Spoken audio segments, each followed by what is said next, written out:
All the roads are winding. Welcome to the show, Rasia. I'm really excited to talk with you today and to share your magic with the world here through our tiny little corner of the internet. So thanks for being our guest today. Yeah, it's my pleasure, Natalie. Thank you for having me. Totally. So let's get started by hearing about your ancestral lineage. And I know we could probably talk a whole podcast episode about this because you have a very interesting lineage, but who are the people of your lineage? Where are they from? And anything else you want to say about them? Yeah, so my father's side is 100% African and West African. And my mother's side is 70% Spaniard, Portuguese, 10% indigenous Taino from Puerto Rico, and or 30% would be, is it 30%, 20%? Would be from the Maghreb people of North Africa, which when I trace the lineage, that's like Morocco area and like Northern Africa, Egypt, Morocco. Yeah.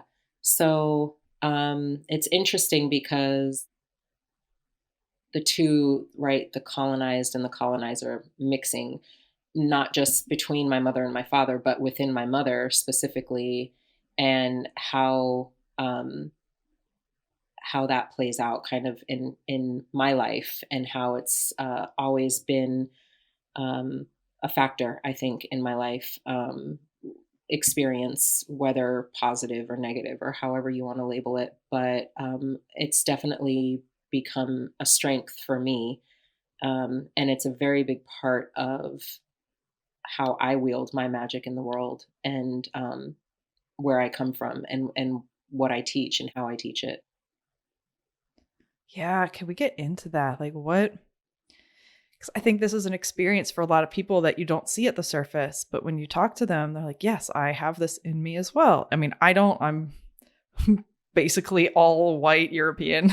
So I can only say from like between the ancient Celts and the old, that. So I don't have that modern experience, but I know so many people that do, of having that colonizer and colonized within. And how was it a challenge, and how has it that alchemized essentially into bee medicine, or what's still challenging about it even? Like, yeah. Yeah. So, well, I was raised by my father, so I was always raised as a Black woman, an African American woman. I don't identify any differently. If somebody asks me you know, where I'm from or where my parents are from, lineage wise, I explain that. But for documenting purposes and everything like that, I'm just a Black woman. That's how I identify now. Whether people see me that way or not is another thing, where that can be challenging. So, yeah, growing up, um, you know, I think um, it's unfortunate that people have a small box in which they think, oh, this is Black, or this is not Black. And my father didn't quite fit in any of those boxes, not because of his skin color, but because, of the way he spoke, of the way he carried himself. He was an astrologer. He was a Black Panther. He was a reiki master. He was an acupuncturist, right? So he was not, what I guess people in the 70s would think of as like an average Black man, with whatever that is, right? Now we have so much more expression and ways of expressing and holding ourselves and our experiences and our stories. Um, but for limited minds, he was not seen, so in his totality. So there was that experience, and being discriminated against because of who he was from Black communities. And then, we were vegetarian. We went to the Hare Krishna temple on Saturdays, and we went to the Baptist church on Sundays with my grandmother, right? So there was no box ever that I grew up in. It was always eclectic. We belonged to a co-op, and we played guitar, and so it was very much, granola hippie. But then also he was militant, and he would tell us every night, this our table was the Americas, right? And he was like, this is Turtle Island. These are the territories of the native peoples of, America. And here's what happened, and the colonialists. I mean, this was my dinner time when I was 7. And that's how I was raised. So to be very proud of my background, to be very proud of my history, of my lineage, and to not allow anybody to fool me about, history and what has gone on in America. And so my father was always very empowering. Um, so yeah, that's kind of how it was. And so racially there was a lot of tension because he was one of the first Black firefighters, and that in Boston historically has been an Irish community. um, they tried killing him, and eventually he left. Yeah. And or I can remember when I was a little girl, getting a cab, and then the cab driver pulling up, and he's a white man. He says, "Oh, you didn't sound Black over the phone. I'm not letting you in my cab," and driving off. And my dad having to say, "Okay, well, what is your badge number? What is your ID number? I'm reporting you." So that was just a common experience growing up. And then when I was about 10, I went to go live with my mom, and completely different experience. So this is from like Boston, New York to Florida. And my mom is, for all intensive purposes, white passing. And so then having that experience, my sister and I, brown, dark skinned girls, as opposed to like being with my white mother, and what that experience was like, and her white husband at the time. And so it's always been, racial tension has always been there. I mean, we were living in Coral Springs, Florida. It's a nice, predominantly white area. Not anymore, but when I was a little girl, it was. And, being the token Black girlfriend, and thinking that these girls were really my friends, but then going to their homes and overhearing their mothers say, "Don't let her try on any of your clothes." So the racial thing has always been there for me. And it's come from all sides. So it's come from the white community, it's come from the Latino community, because I didn't grow up speaking Spanish. I lived in Costa Rica for a few years, and that's where I learned to speak Spanish. Because I wasn't raised by my mother, I was raised by my father. And so from that community, it's like, "Oh, you're not really Latina, you don't speak Spanish." Or like, "You're La Negra," or, different things like that. Just being labeled differently. And then from the Black community as well, "You're not Black enough, your hair is too curly, you speak too proper." There were all these different things that I was told, and uh, didn't really have a group that I could belong to. And that can be hard, right? Like in elementary, middle school, high school. But then after that, I didn't care as much. I mean, once I started, being a part of a community, because I was Rasta for 15 years. And so when I became part of a community, that all of those labels became less and less, because we were all just Rasta. We were all just one. And and that had its racial issues as well. Um, but for the most part, it was just like we had this thing that we all believed in, and this lifestyle that we all were a part of. And that became the identifying thing, as opposed to predominantly, as opposed to the lesser, which was, racial identity, race or racial identity, or skin tone or color and things like that. Um, but all of that has become such a beautiful interwoven part of me because it's educated me, it's grown me, it's made me stronger, um, despite the sadness that I definitely experienced within that. Um, and also, the beautiful thing is that, even when I was ordained and brought into the priestesshood by my father in our tradition, which is Palo Kambisa, he was the one who studied under um, a Puerto Rican black man. And this specific way of life comes from the Congo Basin, so originally from Africa, but because of the transatlantic slave trade, it's been syncretized with Catholicism, which is my mother's lineage. So it speaks to who I am in my lineage, in my bloodline, without my father even making that the purpose. He brought that to me, and he is my godfather in the tradition, not just my father.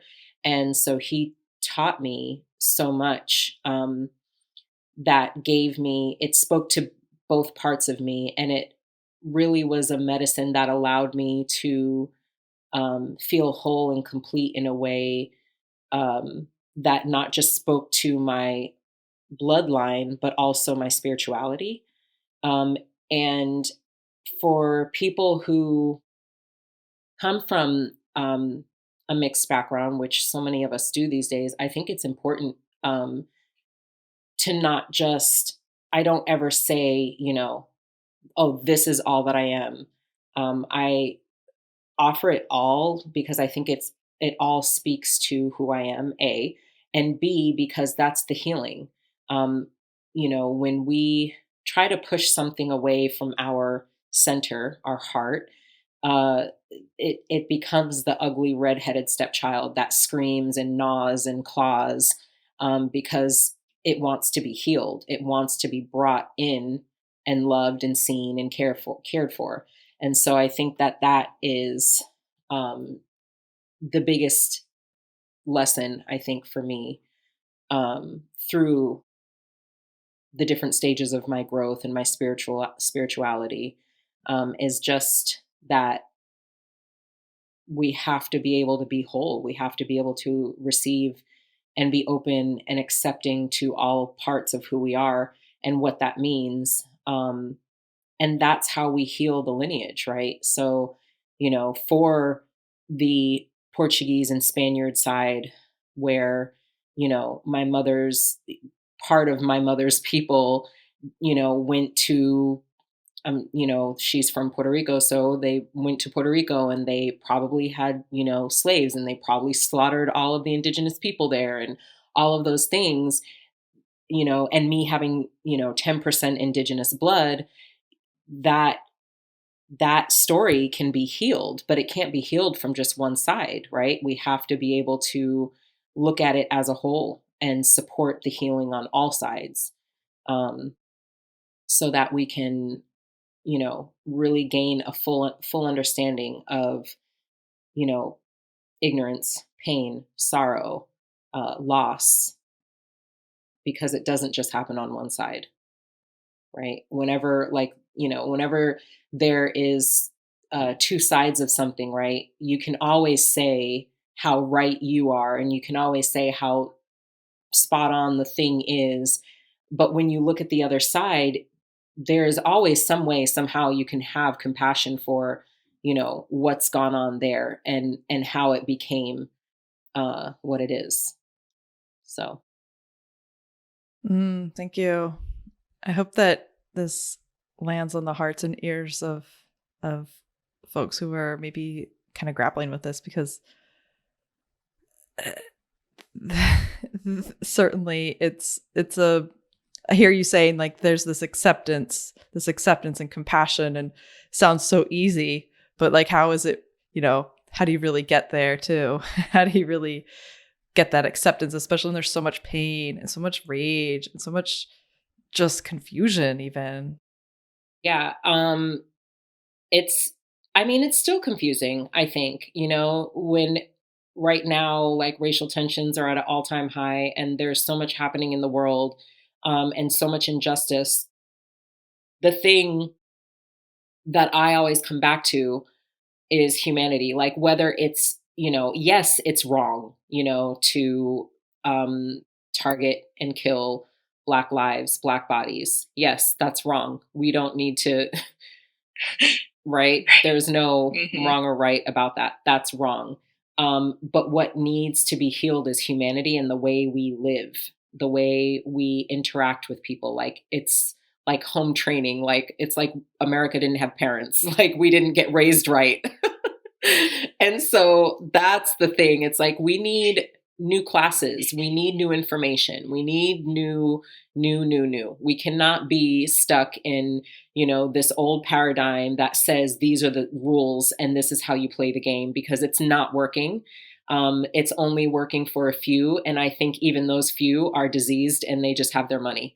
So how is that really working for anybody? And it does take, a dark night of the soul. It does take, that's the thing about healing. It's not all light and love and unicorns and sprinkly dust. It's like the really hard stuff that is like stuck and needs to be moved and broken up and released. That stuff takes, I mean, it takes work. It takes really sitting with your humanity and being really honest about who you are and how you've presented, and what are the subconscious things that are playing, and how is that impacted your behavior, your beliefs, and that just requires more self-awareness, and self-awareness requires dark night of the soul. I don't know that there's a shortcut through that. That's not something that you can meditate away. I mean, meditation is a tool, but that's not the only thing. This is a process. That's just a tool to be used within the process. But this is real introspection where you are, being brutally honest with yourself every day. And most people don't want to do that. Right. It's not for the faint of heart. Yeah, you got to have some Scorpio in your chart. Oh, yes.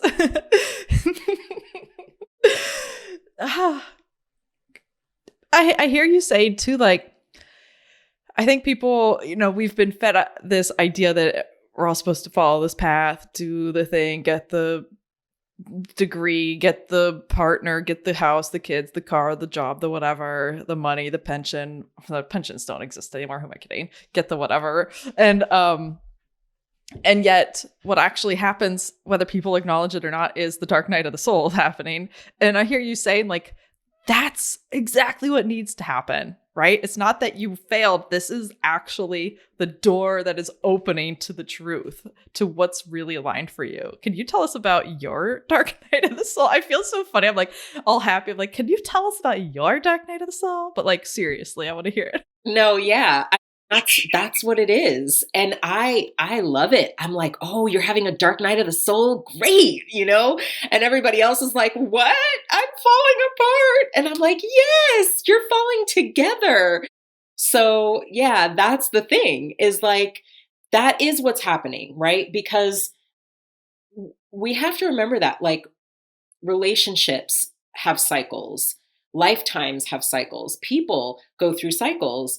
And so, yes, we can have like they say, I think like every 7 years, redo the contracts within your marriage, relationship, partnership, whatever you're committed to. And that is the same for people, right? Saturn return happens, end of the 20s, beginning of the 30s. And then, you have the midlife crisis in the 40s. That's all astrological based, right? But if you are suppressed and you are doing the whole, graduate from the right school, get the right job, get the, house, and doing all of that, and never having explored your soul's calling, then that's what's going to come up in that 40-year cycle, 40, 45, where everybody wants to like dye their hair and not be old, whatever that means. Cause like, I don't even think 40 to 45 is old. I'm 42. So, but I mean, it's all a paradigm. It all belongs to a thought process that we get to change. We don't have to live through that. Um, and so, gosh, I think, I've gone through dark night of the soul ever since I was 14. I think that was my first dark night of the soul. And I'll never forget. It was my 14th birthday, and I had all these boxes. I lived with my mom, and I had all these boxes of things that I thought meant something to me. And I had this like insane aha moment that I was like, oh my God, I'm becoming like my whole father's lineage. They're all hoarders. They have like emotional issues where they hoard, emotional mental issues where they hoard. And then my mother's lineage, they're not hoarders, but they're messy. And so I was like, at that moment when I was 14, I was like, I'm not going to be like any of them. I don't want to carry this on at all ever again. I don't want, this is a sickness and it feels unhealthy. So I was like, not signing up for this. I threw everything away. I threw everything away that I thought, I mean, it was a little excessive. I was like, oh, this receipt, because remember we bought this thing together, and this note that you wrote me, and every birthday card, and from that moment on, I was like, no more. I'm not doing this. And so that was like my first kind of like big awakening. And then, um, and then again, when I was 17, I was a teen mom, and I was pregnant with my first son, and my we called a meetings for something, for some reason, in a family meeting, and I confronted my mom, and I was like, you were never there for me. You didn't teach me how to be a woman. And you know part of my being pregnant at 17 is your fault. And I confronted her with that, and she was like, I'm so sorry. Never had she been able to receive that before. But she was on her own healing path. And so we all like cried together and healed together. And I actually hated my mom before all those years. And then was able to really love her and see her and accept her, even though she wasn't, she's not perfect. She's not, there are many flaws, but I can respect her and I can love her and I can appreciate her because we talk about my childhood. We talk about the things that happened, and we talk openly about it. So she's able to receive even, the parts that hurt me and not run from them. And I respect that greatly about her. Um, so yeah, that was like the second one. And then, gosh, I feel like seriously, I've had many lifetimes, and every time I have a dark night of the soul, it kind of like refreshes and restarts something. I think my third one though was, so I was in a really unhealthy marriage for a decade. For 10 years, I was married to an alcoholic, and that was really traumatizing. And I always think of myself as strong and somebody who would never be in a situation like that, like, oh, well, you just leave. Easy, no problem. And I couldn't leave. I literally did not see a way out, could not find a way out. And the statistic of like how many times a woman tries to leave before she actually leaves an abusive relationship was playing out in front of my eyes. And I just felt like, oh my God, I'm a statistic. Like, this is crazy. As much as I knew, as much as I, had learned, whether it was in therapy or whether it was from, formal education, um, none of it applied to this situation. I could not apply it. And that was a huge dark night of the soul for me. I finally found my way out, and and had to relearn myself all over again. Um, because that situation had created so many traumas that I had to heal and then relearn myself. Um, and then my fourth, I guess, would be my second, was it my second or third experience with plant medicine? I was at a Santo Daime ritual and in Ashland, Oregon, and most amazing experience, but the hardest experience of my life. I had been drinking plant medicine since 2016, and this was 2018, I believe, maybe 2017. I don't remember.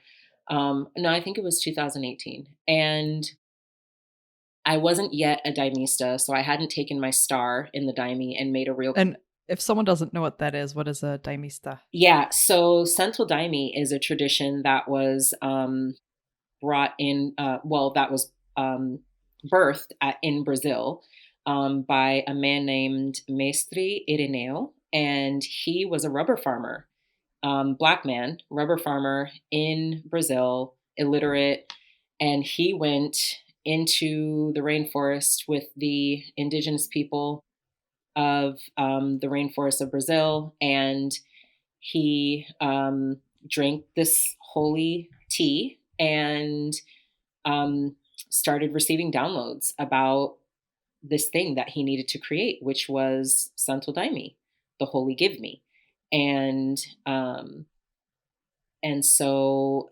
yes, it is ayahuasca. However, the traditions are very different than a normal ayahuasca ceremony, which is typically done outside, typically on the ground. We sit in chairs. We sit in a big hall. Um, we wear fardas, which is a uniform, and we sing hymns and we drink daime. And so this was my second experience with daime, actually, not my third, I think. And I had been drinking ayahuasca for a long time, 2 years, and I mean 4 times a month, pretty regularly. Um, but this was my or my second experience with daime Like in the whole ceremony in of the it. whole ceremony. Okay. It is different. It just is. And the medicine spoke to me and said, "You're not escaping this time. I'm not going to let you purge. You're sitting with me." And I was like, "I don't want to. I'm scared. I don't want to." And um, it was really hard. I mean, I was like banging my fists against things and I was banging my legs against things. And I was like, "I need help." And I was just seeing, I mean, lifetime after lifetime recycled through me. I was seeing my children's father and like our connection. He was my child in a past life. I mean, and then I saw this like immense purging out of my body. It literally looked like a black cloud. Um, it was just huge. I mean, so much other things happened that night that I saw, but it cleansed me. It cleared me. I had severe, like, crippling anxiety before that point, and that was cleared and cleansed from me. Um, and then a year later, I received my star at the same not temple, but at the same salau in Ashland, Oregon, with Jonathan and Jane are like my godparents, I guess you could say. And they're like these like two white Jewish people, but I knew they were my spiritual parents. Like I literally was like, "Mom, Dad," and this was before the ceremony started. I hadn't even drank any medicine, and even Jane came up to me and she was like, "Don't I know you?" And I was like, I've never met you before, but I know you." It was just meant to be that I was there, and it was um an amazing experience for me. And so that kind of sealed my path in the Daime. And so what I work from, and even that, right? Because it's syncretized. We sing about the Orishas, we sing about Jesus and Mother Mary, we sing about the Hyena de Floresta, which is the queen of the forest. We sing about all the beings and the kabokus, like the beings of the forest that are from, the ancient tribes of Brazil. So even that, it just, everything that I do is very acknowledging of the root of Africa, but also the diaspora that created me. And so it's just an amalgamation of it all. Santo Daime, Paulo Kimbisa, and my other hat that I wear as a light worker, which is more, metaphysical and fifth dimensional and new earth. So yeah, it's been amazing. But I would say that the points of in my life, the biggest growth edges that I have had the privilege to meet and then surpass have been with the dark night of the soul, have been with that really just getting down and just getting down and on your knees and just saying, I don't know. I don't have all of the answers and I need help. And my humanity sometimes is getting in the way. And there's some things that I need to cleanse out there. Because as humans, we tend to hang on to, the belief systems that even if they're outdated, just because they feel comfortable, just because we know how to navigate them. And so, yeah, it's just been those, okay, it's time for another purge. I have to purge, in however way that comes about, whether it's through downloads, upgrades, frequency shifts, plant medicine. I receive it all and am open to that. I love that. Downloads, upgrades. Wow. Thanks for sharing those. I mean, I think hopefully people can relate because hopefully they've been open to these, I know I can relate. I've had my dark nights of the soul. And I love how you brought up that you've had more than one. It's not just like a one and done thing. It's like, a cycle of our life that happens. And, yeah. So having been through these and having been basically clarified into who you are and been able to, I love that your crippling anxiety was purged and just shifted. That's amazing. Like these gifts that come through are just like, you wouldn't trade them for the world. Like, right. Like, it's like, of course, there's a rainbow at the end. Yeah, there always is. And I think, that's why it's cyclical too, though, is that the clarity that of who I am now, I think will always be there, but always change in some way, right? So always being open to that growth and always being open to, because I think that, it's funny because of what's happening in the world and and where we're at globally, having to remain centered in your heart, in your soul, remain embodied, not respond to the fear and things like that. It can be anxiety provoking, right? So even when I have been cleared of this thing that, literally I used to wake up in the morning and have to my stomach would be in a knot and I'd want to vomit every morning for no reason. And having come from that to where I am now, yes, there is growth there. There is wisdom there. And also I'm still human. And so the anxiety wants to come up and wants to worry about what's happening in the world and what's going on. What is going to be my future? And are my kids going to be okay? And what's the world going to look like? And so I think that there is always the awareness of returning to the prayer, returning to the mantra, returning to remember who you are, that quiet voice inside, and just holding on to that, being the eye of the storm, so that that thing, because that thing can always find its way through. It's always there. This is the thing about trauma is that it's not meant to be done, right?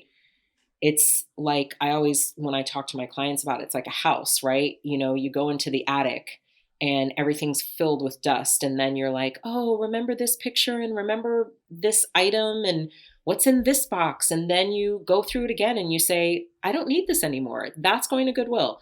And this I still want to hold on to, but I'm going to put it in a different box with some different things. And this thing, I'm going to figure out where in the other parts of the house, I think I'm going to bring it down from the attic and I'm actually going to have it in my living space, right? So it's like that. That's how trauma is. It doesn't ever go away. It just shifts, right? Where it is. And we have to, be able to integrate more so than, just say, I'm healed, right? It's always this, fluid process of integration, and it's cyclical as well. And so when we think of it like that, then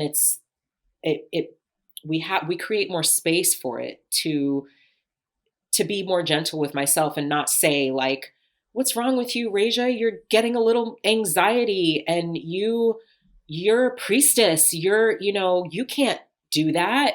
And it's like, no, I'm human. And because of what's going on, it's only natural to feel a little rocked.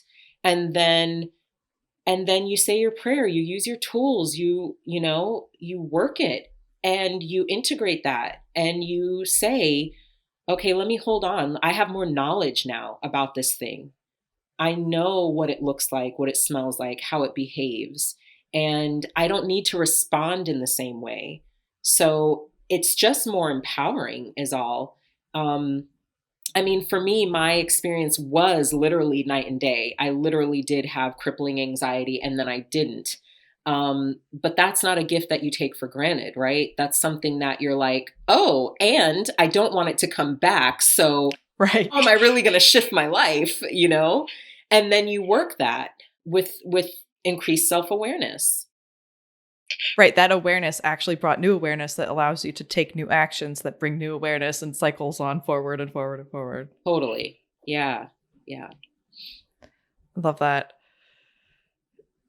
I think people put a lot of pressure on themselves to like be healed. And my husband has a joke that's still funny after years after his therapy sessions. He'll be like, I'm all healed up. I just love it. I'm like, because it's just so not true.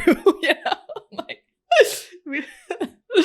yeah. I think the healing is always there. I think, and that's why it's not a diet. It's a lifestyle. Oh gosh, there's that. Mm-hmm. Yeah, it's like, no, we have to make conscious choices every day and we have to show up for ourselves and we have to practice discernment and we have to be, focused. And, that's the not so fun part of it,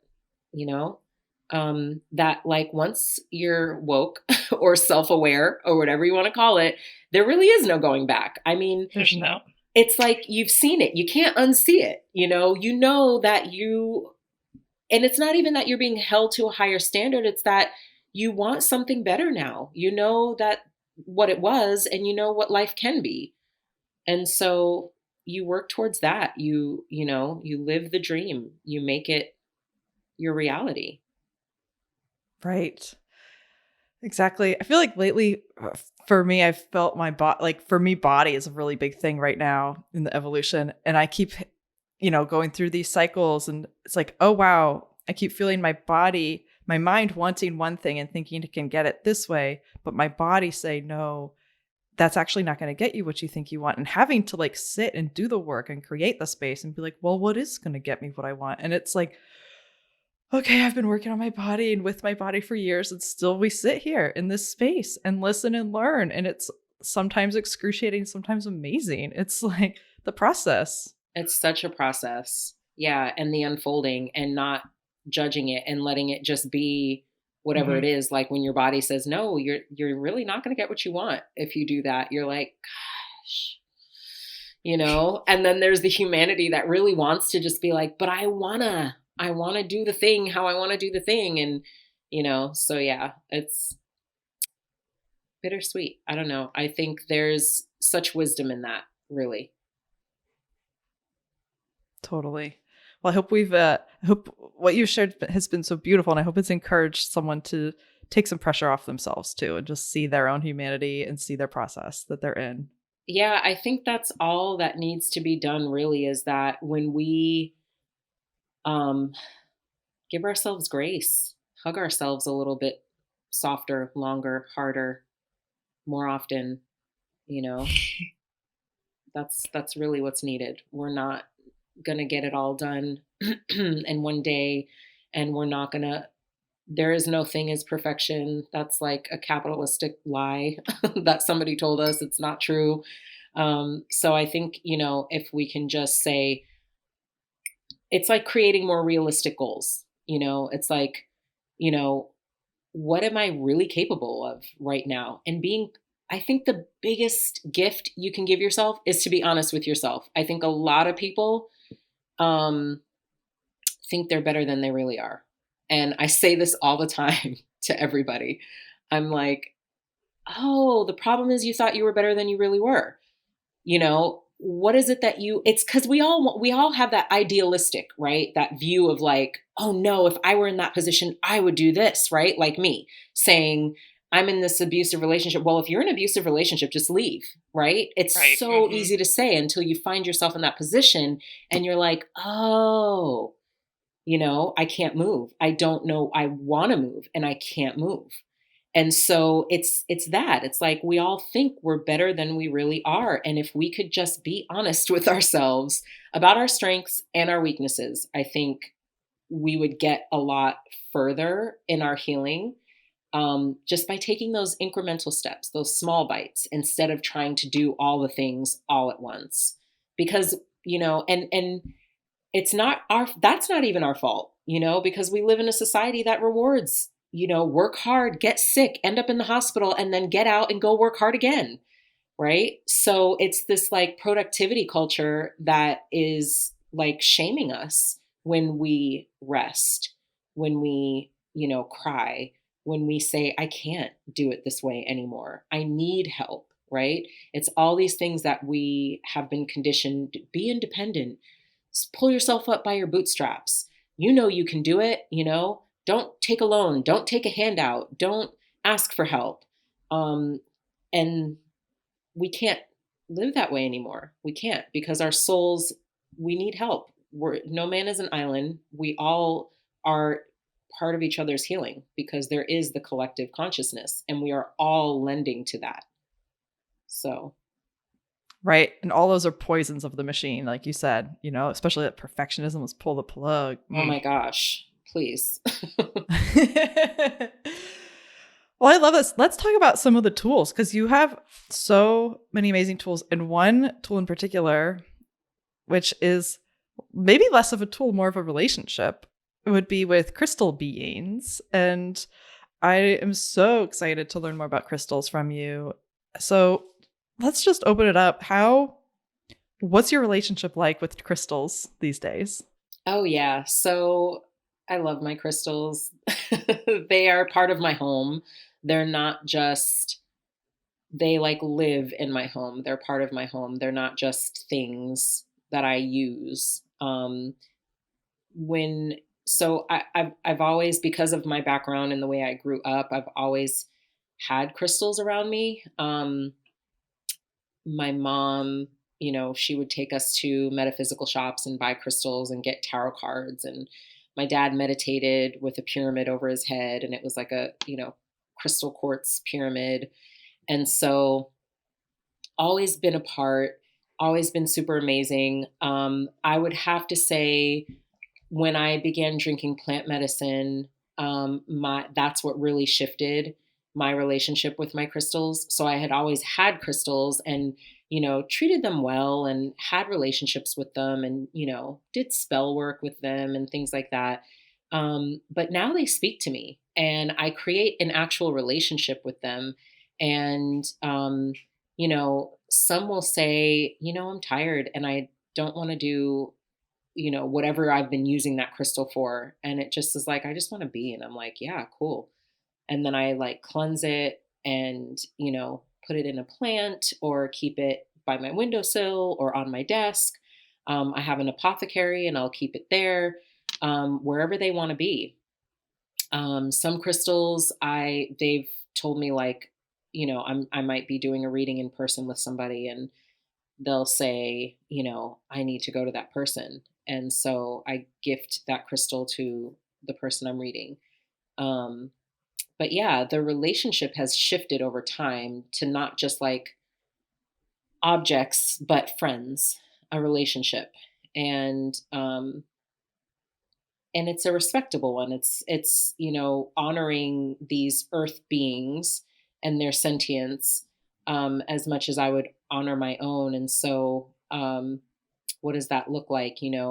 Asking permission, gaining consent for use, even asking permission if they want to come with me, if I find a crystal or if I buy a crystal, really tuning into which ones call to me.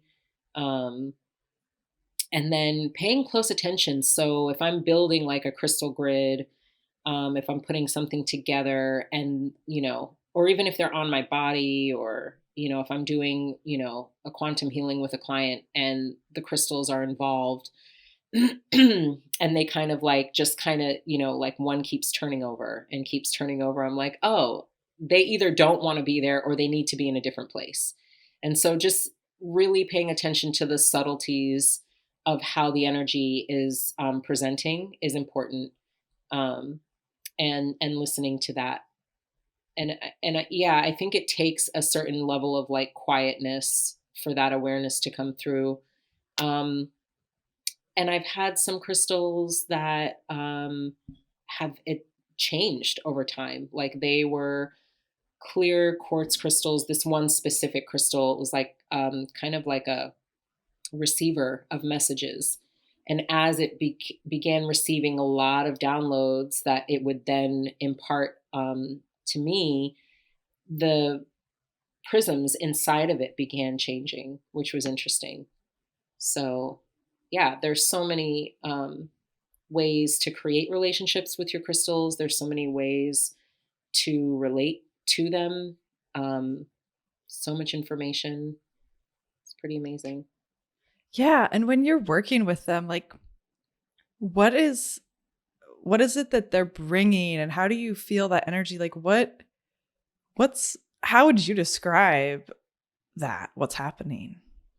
So when I'm working with them, I would describe it as inviting another energy in like a guide. Mm-hmm. So I believe that, when we talk about our spirit team and like building a spirit team, your crystals can be part of that. I have one particular crystal that I utilize every time I'm doing energy healing work, and it's like a hazmat suit for me. So I'm not leaving anything behind in anybody's energy field, and they're not glomming anything onto me. And so it allows for a clear healing. And so, yeah, it's like inviting a guide or an energy in, an extra energy. So, if you're working with orishas, if you're working with archangels, angels, an ancestor, it's the equivalent of adding another energy into the mix. Sometimes it can be like a portal energy where typically that's more like with my clear quartz crystals. They provide kind of like a portal energy where they create an opening for new awareness. Yeah, so many, different ways. But I think that those are the best two ways that I would describe when I work with the crystals. Yeah. I love the hazmat suit. It's great. And that little guy, it's like a red garnet that's like this big. Just Mm-hmm. super. That's the thing about crystals, is that size doesn't matter. Everybody wants to get like the biggest, the baddest, greatest. And I'm like, you can if you want to, but I got this little guy, and yeah, she works wonders for me. So pretty cool. Mm-hmm. I think something I love that when I learned this, I was like, that's amazing, is that the structure of the crystal is the same at the atomic level as it is at the macro level of what you're seeing. I mean, some now we get some rocks that have been obviously broken in, they're breaking off of whatever, I guess the processes that brought them here. But like atomically, they reflect that micro macro. It's so cool. Yeah. And I think that's why they have a specific imprinting that allows them to create the healing space that they do. Mm-hmm. Cool. So tell us about crystal grids and like what are they used for and what's happening there and when did you start using them? Yeah. Um, I think, gosh, I started using crystal grids probably in my teens. I would say Cool. like 15, 16, 17. Um, Informally. I became a crystal therapist, certified crystal therapist in 2017. And what do I use them for? Everything. You can use grids for protection, for healing. You can grid for the electromagnetic field around your home. You can grid to protect from EMF. Anything. You can use grids for anything, and it's a lot about the intention. But there are steps and things that you want to do, just to ensure that the crystals are cleansed. That's helpful and important, so that they're working at their greatest capacity, that they are programmed to do the work that you want them to do. So yeah, there are some things, but they can be used for everything and anything. You can even create a grid on somebody else's behalf. You can do a grid for your chakras, for your aura body. Yeah. Cool. And I see behind you. So if you're listening, sorry, you can't see it, but if you're looking at the video, a gorgeous grid on the wall and you framed it. Tell us about that. Yeah, these are actually from a friend of mine on Instagram. She's in the Netherlands, and we met over Oh, cool. Instagram, which is amazing. That's what I love social media for. That's how we found you. Yeah. Love, yeah, the connections that are made is just astounding and beautiful. And she sent these to me from the Netherlands, and they are just gold thread with Herkimer Wow. diamond. And yeah, her name is, I think on Instagram, I am Jessica Francis. Yeah, or just Jessica Francis. But I shout her out all the time on my story. But she's amazing. She did both of these grids, and they're framed in gold and really special. They're the only ones that I have. But I had a vision of these, of just kind of like that same portal energy of like high frequency, high vibrational attunement, and energetics coming through. That's always kind of happening for me on some level, but these allow for that to be cleansed and cleared. So kind of like a filter, for what's coming through, to ensure that it's for my highest good and my highest timeline. Oh, that's cool. Mm-hmm. Just kind of like, we filter our tap water. Why not filter the energetics flowing into our lives? Yeah, for sure. Cool. I'm excited. I know that in the past I've played with crystal grids to a little bit, but I don't know. I guess in the past few years I've kind of like cut back on crystal. I still have a few essentials. I have a rose quartz palm stone and I have a black tourmaline palm stone. Black tourmaline, I'm like, it just does it for me. And then some smoky quartz and some citrine, and then a beautiful wild stone that's full of wild garnets from a creek. But just recently I've been really feeling the call of the crystals, and they're like, hey, it's like I feel that they're like, you've kind of forgotten about us, like invite us back to the party. I'm like, okay, I'm sorry. Like, come on, y'all, what's happening? And I have all these other crystals. I feel like they are wanting to come up and be put into practice, put into these roles, and to engage in this way, which is really cool feeling. I'm like excited. And, because I think for a while, there's kind of different movements out there around like, we shouldn't be taking crystals from the earth. We should rehome them back to the earth. And like, yeah, there's probably some extreme consumerism that is really harmful to the earth and taking crystals. So, but then again, they are these amazing beings that many of us do feel a calling to connect with. So how have you approached that kind of dynamic? Yeah, that's a good question. So I try to get, what I did a year ago was actually I went to bristlecone pine forest and visited the oldest trees there. And along the way, we actually had the opportunity to mine our own crystals. Wow. So that was a cool experience. And yeah, I just try to be as ethical as possible. So using the medicine of the land that I'm on.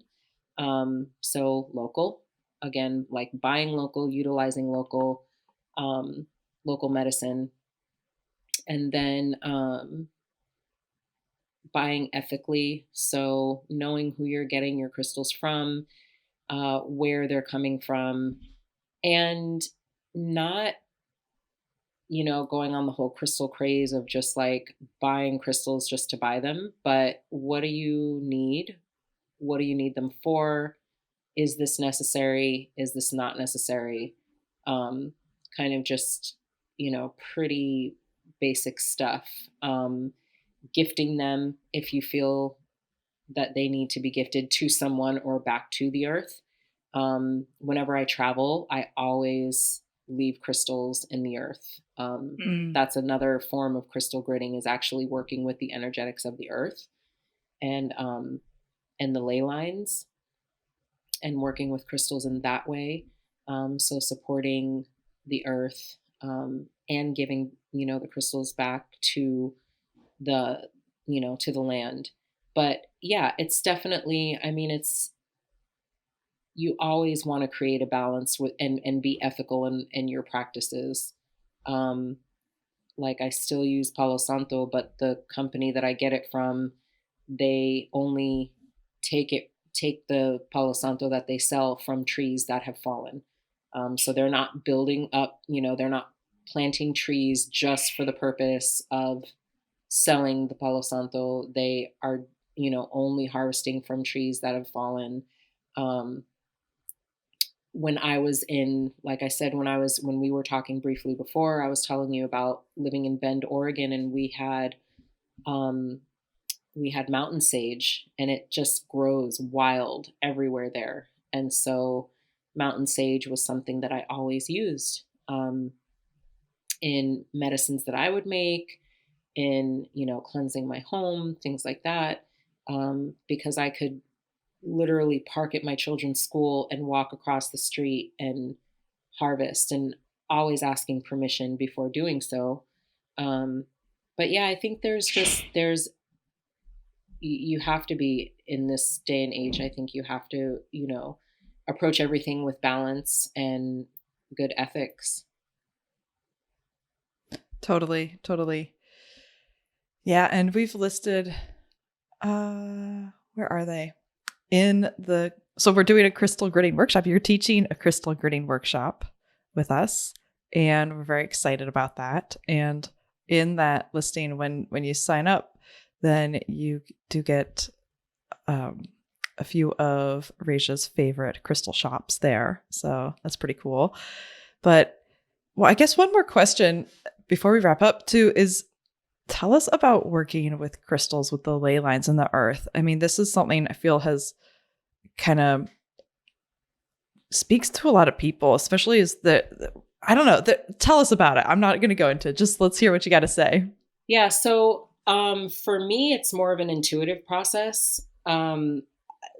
There, in the light worker community that I'm a part of, it kind of just started happening where we were all called to travel to different places. And it was a very strong calling. So a few of us answered the call. And when we did that, we took our trips and we took our crystals and we worked with the energetics there. So it can be as simple as, getting an inkling, an awareness, a thought of like, oh, I should just leave this crystal on this, I don't know who needs this, but I should just leave that there. Who meaning a person or an energetic or the earth. Um, but it can be like an elaborate thing of like just um, feeling into, and whether you go into the Akashic records or you go into prayer or you go into meditation, but you're feeling into the energy of the earth where you are or where you feel you need to be called to. And you can actually, I've seen this happen where people actually are like, oh, it's this actual specific spot. The energetics are a little off there, or it's not feeling, it needs support there. Or others will go to like high frequency areas where you get like those shifts where like anomalies happen, and they'll plant some crystals there in those places. But basically, the ley lines, and what I was working with specifically were these ancient beings that were earth warriors um, at the beginning of Earth, so millions of years ago. And um, they are being reawakened to support New Earth. And so the crystals that I was planting were specifically for those beings, the Earth warriors, to protect. Cool. I love it. Yeah. Looking back to, I hadn't even thought of this in years, but I used to go around. I lived in rural Maryland, Eastern Maryland on the Eastern Shore. I remember going around and like tucking crystals into like tree nooks and things and just like back into the earth. I had no idea what I was consciously. I was just, I couldn't have described it to you, but something just drew me to do it. And now I'm like, wow, I knew so much more than I thought I knew back then in a way. And I think it's really cool to just reflect on. So thanks for inspiring those memories. That's, I mean, the purity, right, of children, and how they're just like, I don't even have to think about this. I'm just going to grid the earth. Just right. You just know. We know so much, and it's unlearning all the things that told us that we don't know. It's a big process. Yeah. So we're super excited to have the Crystal Consciousness Workshop with you and crystal gridding and getting into that. And that's happening in mid-December, y'all. And if you missed it, if you're listening to this later, you can still sign up for it and take it. It's recorded, or join the collective and access it. But tell us also, where can people access you, and what do you offer?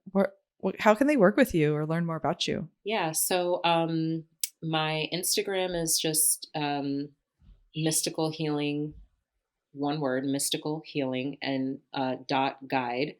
And my website is the same, www.mysticalhealing.guide, not .com or .net or .org, just .guide. And I offer a tarot course. I offer a mentorship program. I offer one-on-one quantum healing sessions. I offer astrology readings, tarot card readings. What else? Make an aura mist, so I'm not super heavy on products, but I have a few products on my website that are really amazing, and they're made by fellow lightworker sisters of mine. And then I make the mystical healing guide aura mist, which is really beautiful, and it's made of crystal energetics, water, moon water, herbs, and essential oils. Cool. Beautiful. And of course, all of those are linked in the show notes. As always, y'all, we have the best show notes, I think. Jade writes them. Jade does an awesome job and got links to all the things. So if there's something you heard in this episode, dear listener, just go in the show notes and see if it's listed down there. And if it's not, we might just hit us up on Instagram or something. We might know. So thank you. I'm super grateful and excited, and just, these conversations are medicine for me too. So I'm really grateful just to be here and get to hang out with you. So thank you so much. Yeah, thank you. My pleasure. It's always good to connect and exchange and hold space. Right. Cool. Well, we'll see y'all in the workshop. Hopefully go sign up, check it out, or join the collective and get access to all of our workshops. But, and go check out Rasia's offerings and sign up for that tarot course. Get some mentorship, get some healing, get some Oro mist. And until then, be well. And thank you so much, Rasia. Thank you. All the roads are windy. Listen to over 200 free Earthspeak podcast episodes on your favorite podcast app, and visit earthspeak.love to learn about our collective community and workshops.